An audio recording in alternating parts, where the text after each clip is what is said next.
My name is Sarah, and 10 minutes ago, I handed in my company laptop and walked out of the glass doors of Henderson Financial for the last time. My boss, Arthur Henderson, uh, told me I was easily replaceable.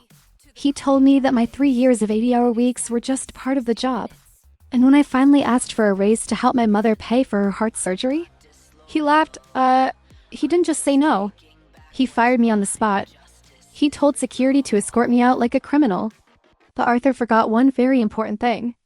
I wasn't just his senior bookkeeper. I was the only person in that building who knew how to find the missing $6 million in his offshore accounts. And in exactly 60 minutes, the encryption key I built to protect those files is going to expire. Let me take you back to the beginning. 3 years ago, I started at Henderson Financial. I was hungry, I was smart, and I was desperate. My mom's health was failing, and the medical bills were stacking up faster than I could count. Arthur saw that desperation. He didn't see an employee. He saw a slave. For 36 months, I was the first one in and the last one out. I built the entire digital infrastructure from scratch.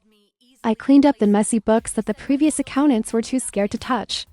I found the tax loopholes that saved Arthur $4 million in his first year. Alone, I thought we were a team. I thought my loyalty meant something. Last Tuesday, I went into his office. I didn't ask for $1 million. I asked for a 10% raise and a week of paid leave to take my mom to her specialist. Arthur didn't even look up from his golf magazine. He said, "Sarah, loyalty is a two-way street. And right now, you're looking pretty replaceable. If you can't handle the heat, get out of the kitchen. In fact, just get out. You're done." The security guard, a guy named Mike who I used to buy coffee for every morning, looked ashamed as he stood by my desk. Arthur watched from his glass office, a smirk on his face as I packed my life into a cardboard box. He thought he was teaching me a lesson. He thought he could just hire a temp tomorrow to pick up where I left off. But here is the audit. He wasn't expecting. Arthur is a traditional boss. He hates the cloud. He hates external servers. He insisted that all high-level financial data be kept on a private, localized drive in his office. To keep it secure, I wrote a custom scripted digital lock that requires a manual override every 24 hours. If that override isn't entered, the drive self-encrypts. And I'm the only one with the key. I'm sitting in a cafe across the street now. I'm watching the clock. 4:55 p.m. At 5 p.m., Arthur has a meeting with his biggest investors. They want to see the quarterly growth. They want to see the offshore balances. There it is. My phone is buzzing. Arthur Henderson is flashing on the screen. I let it go to voicemail. 10 seconds later, it rings again. And again. I wait until the fifth call to pick up. "Sarah? Where are you?" The drive is showing an access denied error. I need the password, now.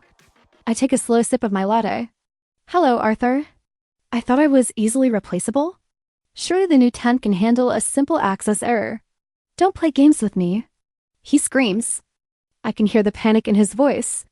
He knows the investors are sitting in the boardroom.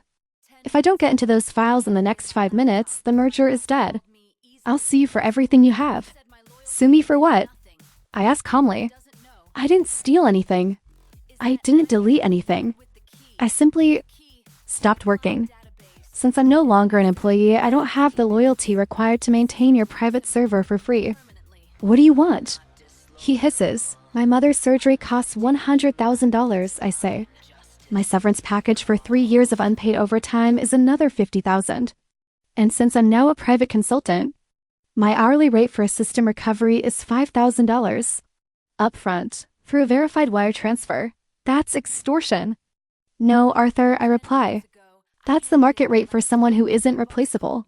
You have 3 minutes before the drive locks permanently. The choice is yours. The notification pops up on my banking app. $155,000. Verified. I send him a single text message with a 32-digit code. Then I turn off my phone. I pick up my box of belongings and walk toward my car. Tastus isn't always loud. Sometimes it's just a silent line of code that reminds the big boss exactly who keeps the lights on. My name is Sarah, and I'm finally going to take my mom to that specialist. What would you have done? Would you have?